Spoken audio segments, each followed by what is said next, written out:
O ano era 1971. Em Tarumã, no Rio Grande do Sul, uma corrida de Fórmula 2 teria no grid Arturo Merzario, Graham Hill, François Cerver, Jean-Pierre Jarier, Ronnie Peterson, José Carlos Patti, Luiz Pereira Bueno e, claro, os irmãos Fittipaldi.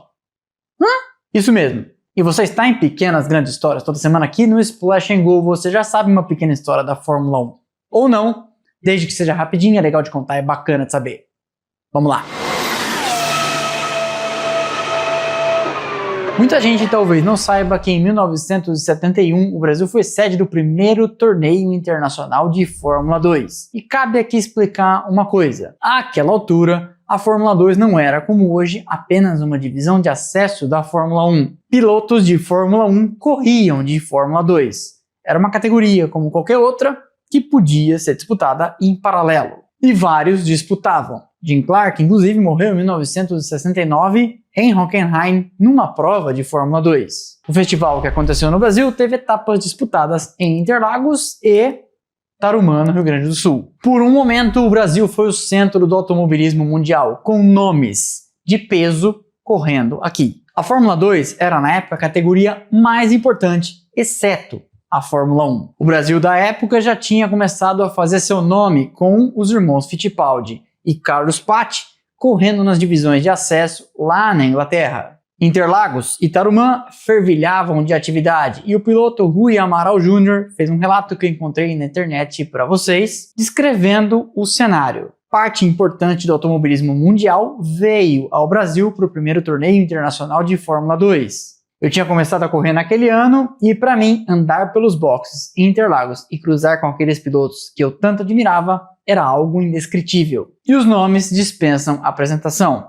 Ronnie Peterson, o sueco voador, Carlos Reutemann, Graham Hill, àquela altura já bicampeão mundial, Tim Schenken, Ryan Wiesel, Jean-Pierre Jarier, e representando o Brasil, Emerson e Wilson Fittipaldi, José Carlos Patti e Luizinho Pereira Bueno. A primeira etapa aconteceu em Interlagos em 31 de outubro de 1971 e os carros de Fórmula 2 viravam no longo Interlagos antigo 2 minutos e 43 segundos. Muito rápido para a época.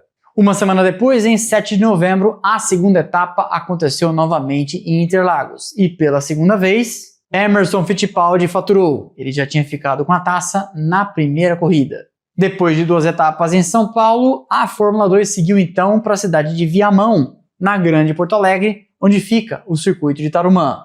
O projeto, recém-inaugurado em 1970 pelo Automóvel Clube Gaúcho, era a realização de um sonho do estado que buscava uma praça desportiva para automobilismo desde os anos 50. Mas a perna gaúcha da Fórmula 2 para o Brasil levou nomes incríveis para correr em Tarumã e também foi palco de tragédia. Disputando posição com Wilson Fittipaldi, o italiano Giovanni Salvati perdeu o ponto de frenagem na perigosa curva 2 e, vítima de um guardrail mal instalado, teve um acidente fatal. O torneio ficou praticamente esquecido, pouca gente sabe que a elite do automobilismo mundial esteve aqui, não pelas mãos da Fórmula 1 em 1971, a categoria máxima chegaria apenas para uma prova de exibição em 72, e para valer apenas em 73, trazendo para o Brasil grandes nomes, alguns deles que virariam campeões mundiais, outros vencedores de grandes prêmios, como Ronnie Peterson e Cerver, numa história que eu achei boa demais, apesar de ter tragédia no meio, para não contar para vocês. Afinal de contas,